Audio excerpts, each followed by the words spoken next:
Hey, and welcome back to Lil Bitty Creations. I'm your host, Jason, and today we'll be drawing some cryptids. So for this week, I know I said I'd do an Adobe Illustrator walkthrough, but honestly, it's taken me a while, and I haven't had a chance to finish it. Maybe I'll just do a single character instead of an entire scene, like I've been trying to do. Between teaching, lesson plans, freelancing, etc., it's just been a bit too much. So yeah, I'll probably just do something smaller when I do Adobe Illustrator stuff at first. In the meantime, I thought this week I'd draw the Loveland Frogmen. If you don't know about these guys, you're totally missing out. Real or hoax, it's just a fun group of stories. Their name comes from Loveland, Ohio. A fun fact, I did my undergrad at Ohio University in Athens, Ohio. One of the most haunted places in the world, built dead center, no pun intended, of 5 cemeteries. Now, there are 4 sightings that I could find. The first apparently took place in 1955 by a man named Robert Honeycutt, who claimed to have witnessed 3 strange, sort of reptilian creatures congregating by the side of the road. What were they congregating about, I wonder? Maybe they couldn't decide on a restaurant, or one of them refused to stop to ask for directions.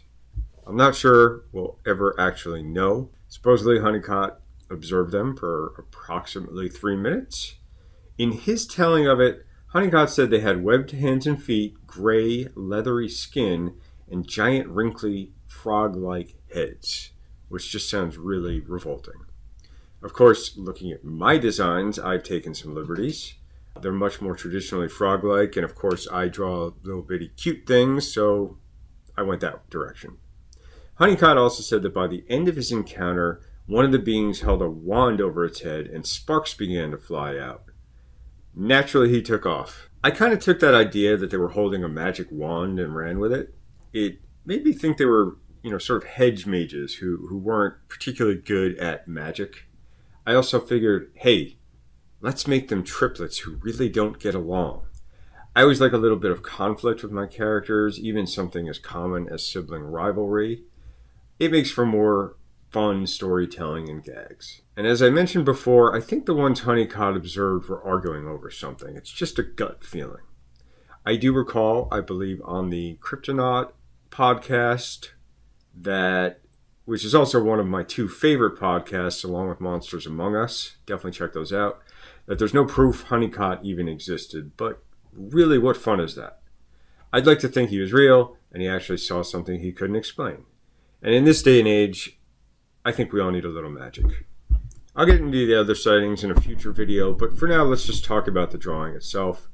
I pasted in some initial character designs I'd done a while back and like to use as reference.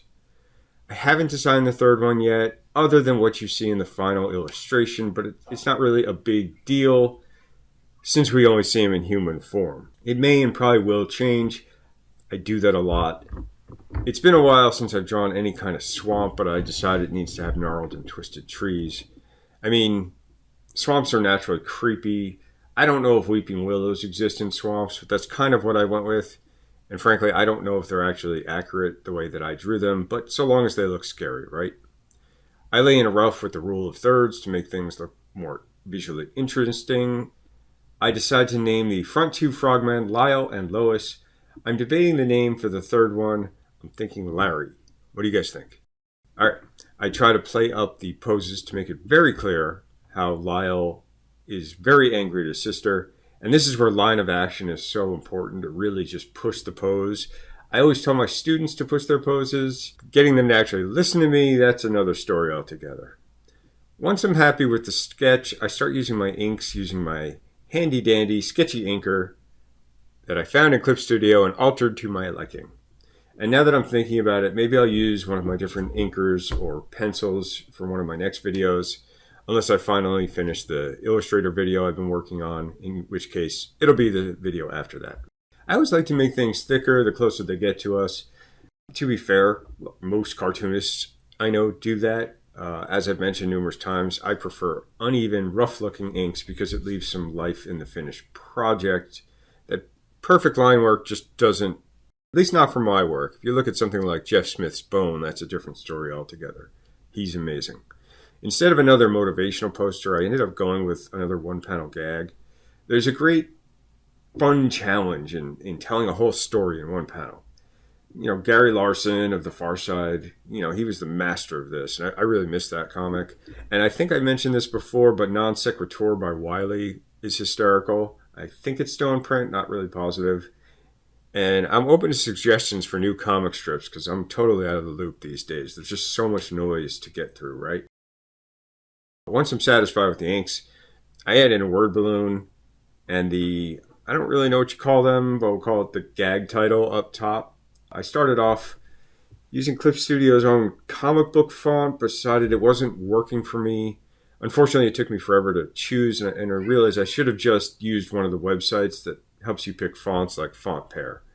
Ultimately, I left the word balloon in the comic font and went with good old Arial bold up top.